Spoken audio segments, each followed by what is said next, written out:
성경 말씀을 보면 신약 시대에 와서도 요한복음 7장에 따르니까 우리 안에 초막절이라고 하는 절기가 있었던 것을 대하게 됩니다. 유대인들이 초막절을 지켰다고 하는 그 사실을 통해서 우리는 다시 한번 오늘 본문의 말씀을 우리 안에 받아들이고 우리가 어떻게 살아가야 할 것인가 하는 모습들을 상기하는 귀한 시간이 되었으면 합니다. 이처럼 초막절은 이스라엘 백성들이 광야에서 보냈던 그 시기를 기억하면서 초막을 짓고 또한 후세들을 가르치는 일 가운데 우리 앞에 그 모습을 나타내고 있습니다. 그래서 지금도 절기만 되면 정통 유대인들은 자기 집 옥상이나 혹은 운동장 같은 그러한 곳에 조금 더 열심인 사람은 광야로 나가서 초막을 짓고 일주일 동안 아이들과 함께 보내는 모습을 갖고 있습니다. 그리고 6개월쯤 지나면 성경에 자주 등장하는 유월절이 다가옵니다. 그러니까 이걸 너무 어렵게 생각하지 마시고요. 유월절은 1월 보름, 다시 말해 14일 날 저녁때로부터 시작이 되고 초막절은 7월, 딱 6개월 후에 보름이 되면 초막절이 시작이 됩니다.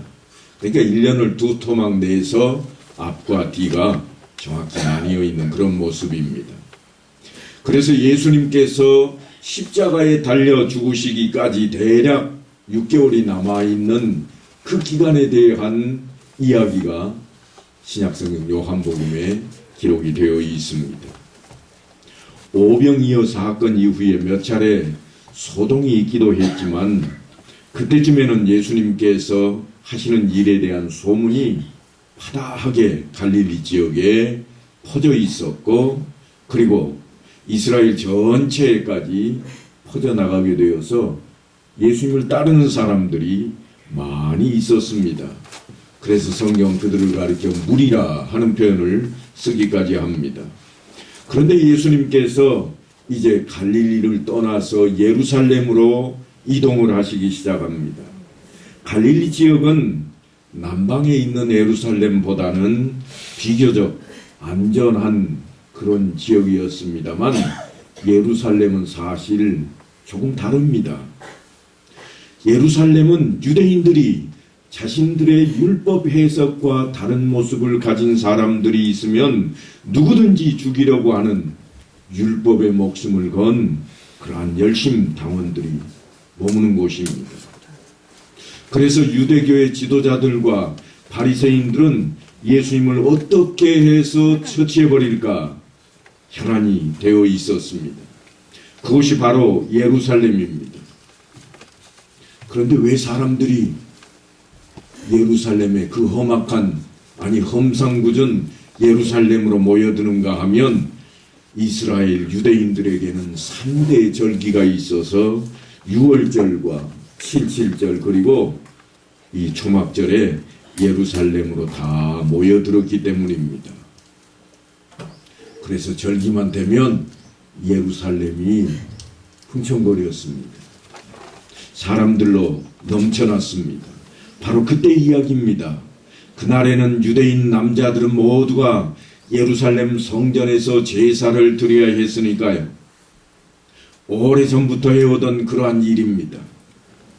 이스라엘 자손에게 말하여 이르라. 7째 달 15째 날은 초막절이니 여호와를 위하여 이레 동안 지킬 것이라.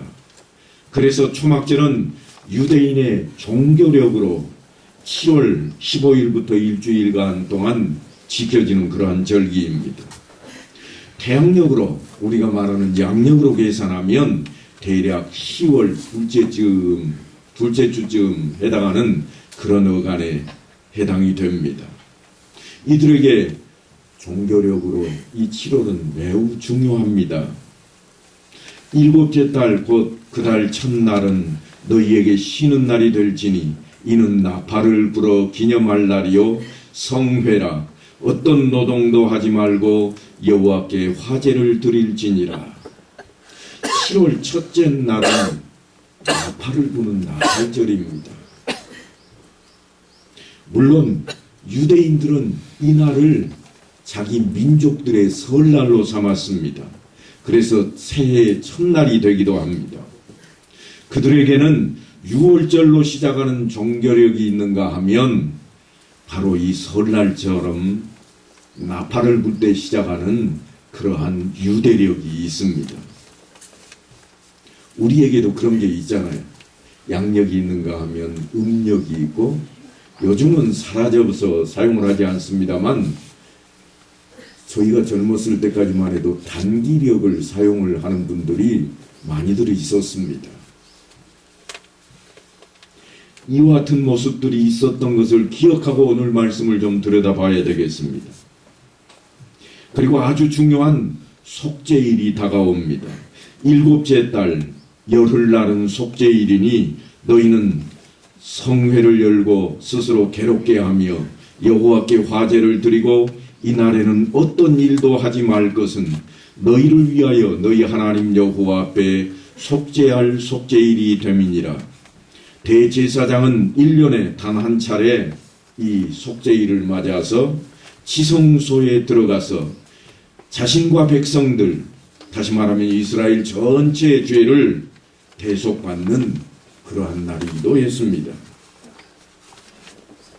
이날 대제사장은 자신과 자신의 가정을 위해서 속죄제를 드리고 또 백성들을 위해서 속죄제를 드리고 자신의 번제와 백성들의 번제를 드리는 아주 귀중한 제사 중에서는 가장 귀중한 그러한 날이라고 볼 수 있습니다. 그래서 히브리인들은 욤 키푸르라, 거룩한 날이라, 구별된 날이라 그렇게 표현을 하기도 합니다.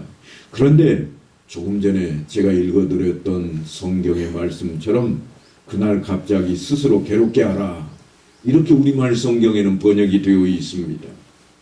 속죄일인데 성회로 모여서 할 일이 무엇인가 하면 스스로 괴롭게 하라. 그래서 그들이 생각해낸 것이 무엇인가 하면 스스로 몸을 자해하는 것이었습니다.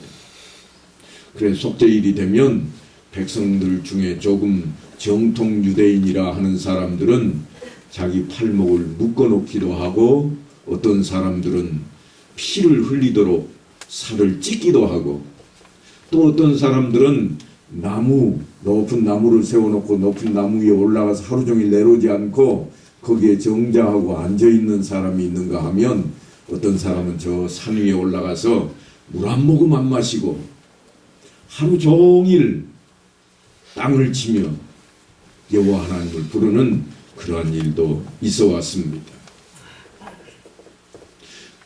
그리고 그들이 또 생각해낸 게 뭔가 하면 이날은 금식하자 하는 것이었습니다. 그래서 유대인들 대부분이 이날 금식하는 일을 해오곤 합니다. 하지만 성경 원문에 보면 전에도 제가 한번 설명을 드린 적이 있습니다만 히브리어로 아나라고 하는 단어입니다. 어떤 의미로 쓰여진 단어인가 하면 자신을 낮추다 하는 단어입니다. 혹은 자신을 부인하다 그런 단어인데 괴롭게 하다 그런 말로 해석을 하고 스스로를 괴롭혀온 그러한 모습을 우리가 히브리인들, 특별히 정통 유대인들을 통해서 대하게 됩니다. 그러니까 속죄일에는 자기 자신을 낮추되 스스로 자신을 부인하고 하나님께 제물을 드려서 죄사함을 받는 그러한 날입니다. 그렇게 대속죄일이 지나고 나면 닷새 후에 초막절이 다가옵니다. 모세가 기록한 오경에는 이스라엘 백성들이 젖과 꿀이 흐르는 땅, 가나안 땅에 들어가서 지켜야 할 여러 가지 지침들이 있는데 그 가운데 절기를 지키는 것도 포함이 됩니다. 오늘은 우리가 추수감사절로 지키고 있습니다. 물론 코로나19 정황으로 인해서 우리가 떠들썩하게 잔치는 치르지 못하고 예배만 드리고 있기는 합니다만 이 추수감사절은 유대인들로부터 전해 내려온 것은 아닙니다. 유대인들이 초막절을 지킨 것처럼 우리가 지키는 이 추수감사절은 아메리카 대륙에 처음 당도했던 청교도들, 그러니까 새롭게 탄생한 미국으로부터 시작이 된 절기입니다.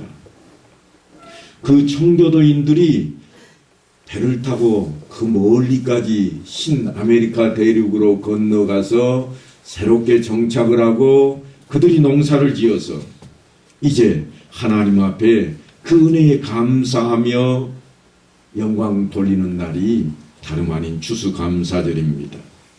그래서 지금도 미국인들뿐만 아니라 서양에 있는 많은 사람들이 추수감사절이 되면 일주일 동안 휴가를 내고 절기를 가족과 함께 보내기도 합니다.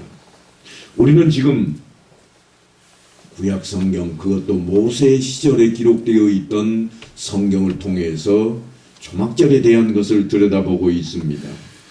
레위기 23장 39절에 보면 이스라엘 백성들은 유대력으로 7월 15일에 절기를 지키고 있습니다. 그 절기를 초막절이라 그러는데요. 한 해 동안 추수를 모두 마치고 수확한 모든 곡식을 창고에 저장했다. 그래서 수장절이라고도 성경이 기록이 되어 있습니다. 어떤 데는 장막절이라 그런 표현을 쓰기도 합니다. 그러니까 마치 우리나라의 추석처럼 여겨지는 그러한 유대인들의 명절로 성경에 기록이 되기 시작한 것입니다. 그런데 이 절기는 언제든지 유대인들을 하나님께서 저 애굽 땅 종살이 하던 곳에서 건져내는 유월절로부터 시작이 된다는 것을 잊으면 안 됩니다. 그래서 유대인들이 유월절을 통해서 해방이 되고 그들이 새로운 땅에 건너가서 처음으로 곡식의 열매를 거둘 때에 77절을 드려서 우리가 드리는 맥주절로 감사 예배를 드리고 그리고 그 곡식들을 다 거두어 드린 후에 이제는 장막에 들어가서 안정되게 삶을 살아갈 수 있는 그 기간에 장막절 혹은 초막절로 지키게 됩니다. 그런데 이 초막절을 시작하는 절기가 아주 특이합니다. 그 유예기간이라는 것이 있는데 어떤 유예기간이 있는가 하면 유대인들에게 대제사장을 통해서 제사장들이 양강나팔을 들고 성전에 올라가서 불기 시작합니다. 그러면 이스라엘 백성들은 무슨 일을 하든지 다 멈춰놓고 성전 앞으로 모여들기 시작했습니다. 뭐 하기 위해서 그 앞으로 모여드는가 하면 자기들의 이름이 생명책에 기록되기 위해서 나가는 겁니다. 그래서 유대인들은 선한 자의 책에 자신의 이름을 올리기 위해서 그 기간 동안 참회하며 회개 시간을 갖게 됩니다. 이 시작이 나팔이 울려 퍼지는 나팔절로 시작이 됩니다. 다시 말씀드리면 나팔이 분다 이 말을 유대인들이 생각할 때에는 심판의 때가 다가왔구나 하는 것입니다. 그래서 심판을 받지 않고 구별된 곳으로 하나님의 나라로 들어가기 위해서 그들은 죄를 자복하고 나아가야 되는 것입니다. 왜냐하면 죄가 있는 자는 하나님 앞에 다가갈 수 없기 때문입니다. 그래서 이 나팔 소리는 유대인들에게 있어서는 회개와 참회로 인도하는 그러한 외침입니다. 이스라엘 땅에 새해가 밝아왔다. 그래서 유대인들은 그날을 설날로 여기기 시작했습니다. 나팔소리와 함께 이스라엘 백성들은 성전 뜰로 모여들기 시작합니다. 제사장들은 하나님 앞에 규정대로 예물을 드리며 나팔절 제사를 드립니다. 물론 이 제사는 속죄제에 해당하는 제사입니다. 그리고 열흘 후에는 대속죄일을 맞게 되어서 온 백성들이 성전 앞에 모이고 대제사장은 속죄 제사, 백성들을 위한 그 속죄 제물을 드리는 귀한 날로 삼습니다. 바로 이날 우리가 그렇게도 우리 기억에 생생하게 여겼던 아사셀 양이라고 하는 것이 등장을 합니다. 다른 때에 속죄 예물을 드릴 때에는 제물을 잡아서 피를 흘리고 제물을 불사르는 것으로 번제로 끝이 났습니다만, 대속죄일은 제물을 2마리 준비합니다. 물론 염소로 준비했습니다. 성경에는 양이라 그렇게 표현이 되어 있습니다. 속죄 염소를 준비하는데 이 아사셀 양이라 기록한 것은 제물의 대표가 되는 것이 양이기 때문에 아사셀 양이라 그렇게 부르고 있습니다. 그래서 흠이 없는 것으로 하나님 앞에 속죄 제물로 드릴 때에 한 마리는 잡아서 번제로 드리고 다른 한 마리는 이제 모든 백성들의 죄를 그 머리에 안수함으로써 전가시켜서 사람이 살 수 없는 땅, 아무도 접근하기 어려운 땅으로 내다가 격리시키는 일로 이 대속죄일이 이스라엘 앞에 펼쳐집니다. 그래서 그들은 그 양을 아사셀 양이라 그렇게 불렀고, 성경에는 예수님을 통해서도 세상 죄를 지고 가는 어린 양이라는 표현을 사용하게 되는 것입니다. 왜냐하면 백성들의 모든 죄를 다 짊어지고 대신 대속제물이 되어 주셨기 때문에 예수님을 향해서 세상 죄를 지고 가는 어린 양이라는 표현을 세례 요한이 사용하기 시작했던 것입니다. 바로 이때 구약시대에는 초막절이 되면 사람들이 그날을 절기를 지켜왔던 것처럼 신약시대에 사는 사람들조차도 이제 초막절이 다가오면 모두가 다 여장을 꾸리고 초막을 지기 시작합니다. 어떤 사람은 옥상에, 어떤 사람은 마을 한 귀퉁이에, 또한 조금 더 열심히 있는 사람은 광야로 나가서 초막을 칩니다. 7째 달 15째 날에는 너희가 성회로 모일 것이요 아무 일도 하지 말 것이며 이래 동안 여호와 앞에 절기를 지킬 것이라. 모세를 통해 명령하신 말씀처럼 광야에 초막을 짓고 일주일을 지내는데 단순히 캠핑 생활을 즐기는 것이 아닙니다. 애굽에서 종살이하던 이스라엘 백성들이 구원을 받고 젖과 꿀이 흐르는 가나안 땅으로 인도하심을 받게 되는데, 사실은 가데스 바네아의 하나님의 말씀에 거역했다가 40년 동안이나 광야 생활을 하게 되었습니다. 그래서 그들의 조상들은 힘들고 어렵고 고생하는 광야 생활을 다 지켜냄으로써 결국에는 젖과 꿀이 흐르는 땅에 들어가게 되었던 것을 기억하게 만드는 자리입니다. 그래서 초막절에는 일주일 동안 초막 생활을 하며 자녀들에게 그 고난을 가르치는 절기로 삼아왔습니다. 이스라엘의 광야는 밤에는 기온이 영하로 떨어집니다. 낮에는 40~50도가 넘는 펄펄 끓는 날입니다. 물과 먹을 것이 없고 전갈과 뱀이 있고 가시던 물과 엉겅퀴만 있는 그러한 곳이 광야입니다. 사람이 도무지 살 수 없는 곳입니다. 그러나 이스라엘 백성들은 신앙을 지키며 하나님의 백성이 되기 위해서 모든 역경과 고난을 견뎌내고 이겨냈습니다.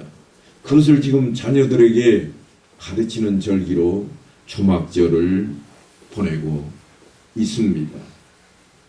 광야에서는 하나님을 의지하는 것 말고는 살 길이 없습니다.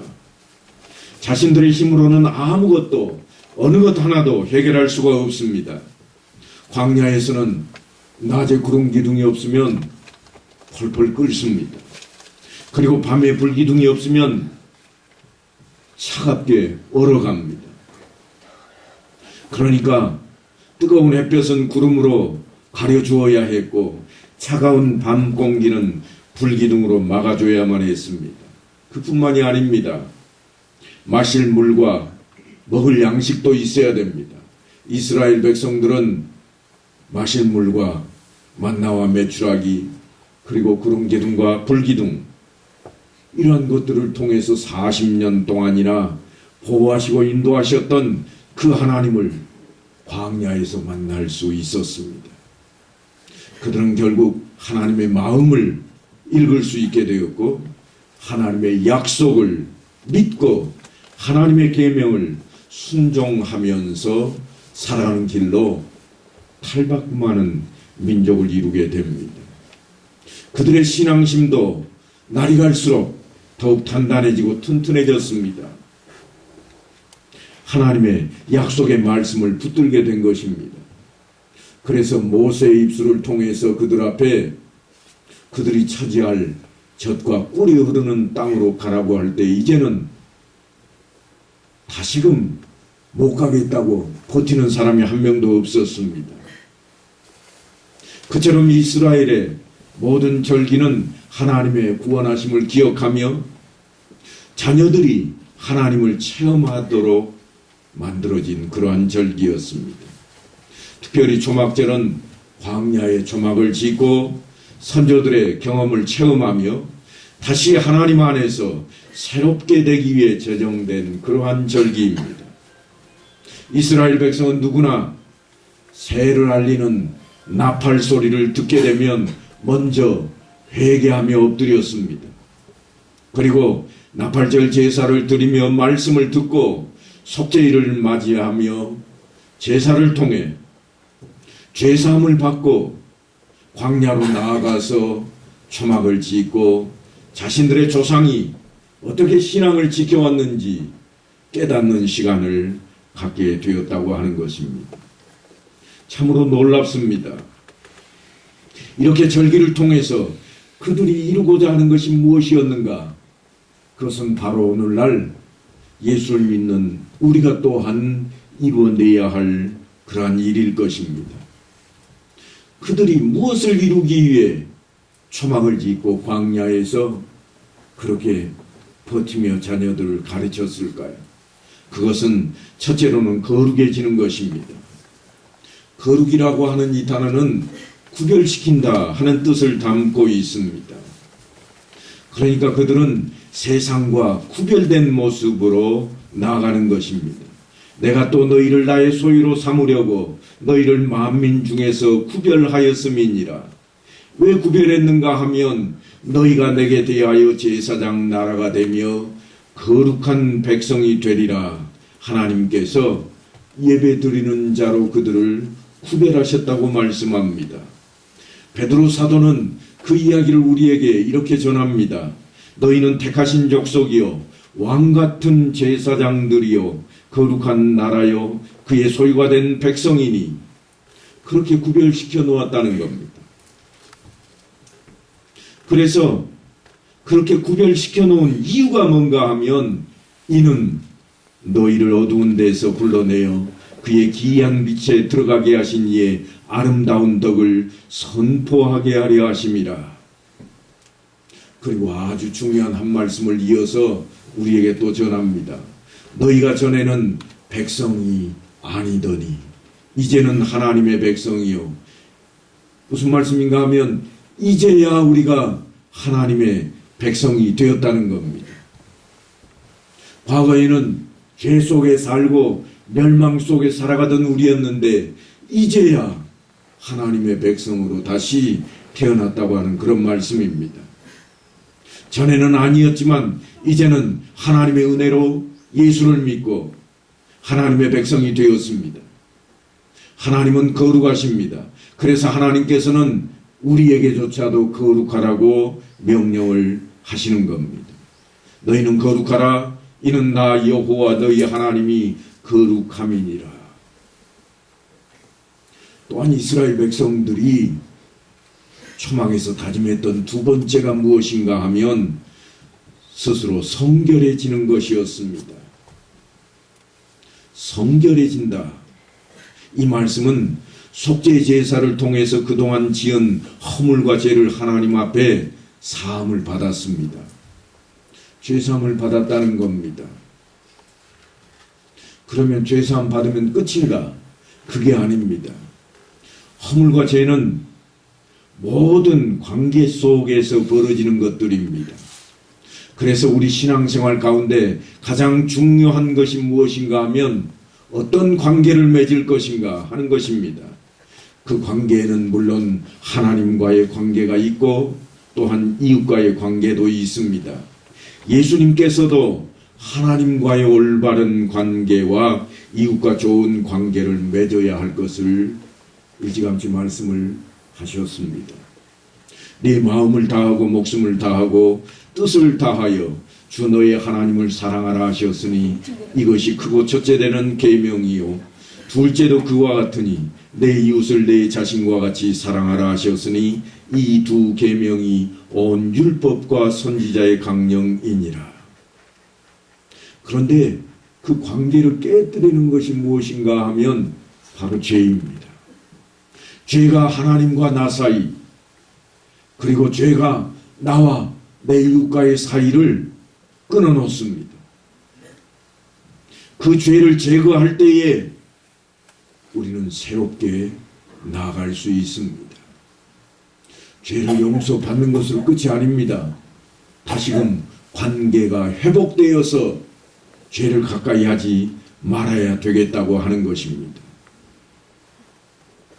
바로 그것이 이스라엘 백성들이 초막절을 통해서 새롭게 하고자 하는 두 번째 것이었습니다. 그래서 그들은 이처럼 속죄를 하고 나아가서 이제 세 번째로는 안식할 것을 지켜냅니다.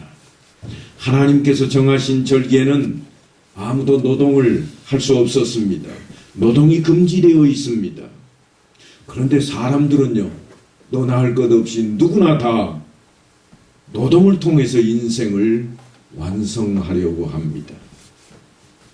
그래서 노동의 새 힘을 얻기 위해서 쉬어야 된다고 생각을 합니다.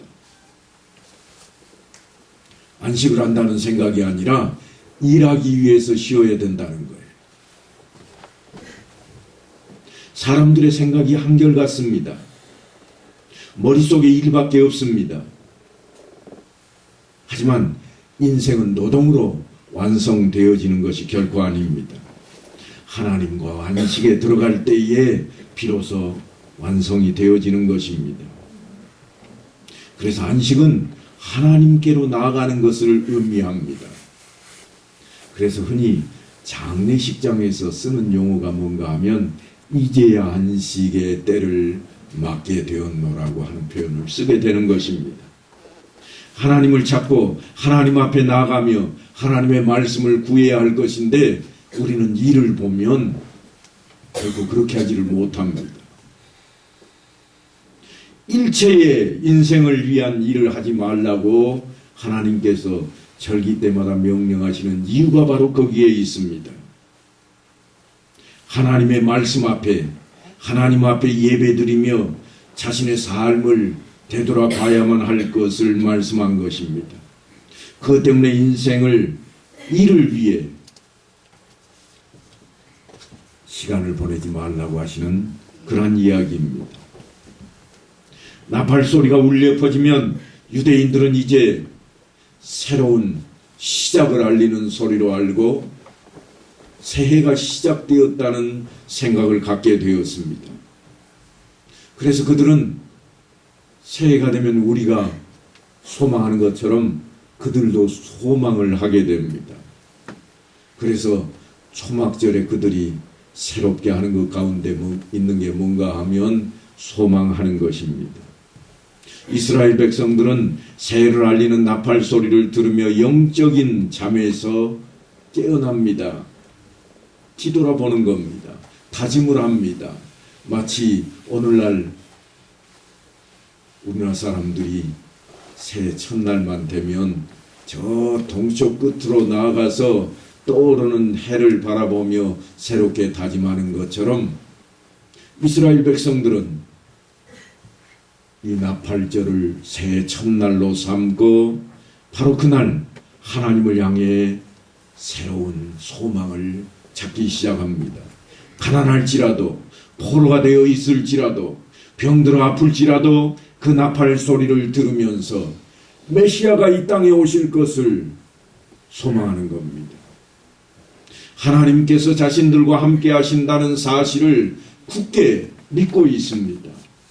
그래서 대망의 메시아 대망 사상을 그들이 갖게 되었던 것입니다. 이제 이스라엘 백성들은 이 초막절을 통해서 하나님의 자녀로 구별되고 거룩해지며 또한 죄사함을 받고 성결된 모습으로 하나님께서 허락하신 안식에 처하게 되었습니다. 그래서 하나님 나라, 하나님 백성이 되는 것을 소망하게 된 것입니다.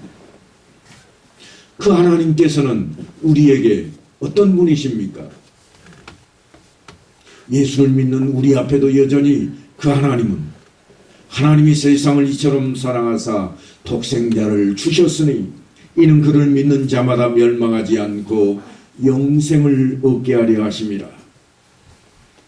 우리에게 새로운 생명, 영원한 생명을 주시는 하나님이십니다.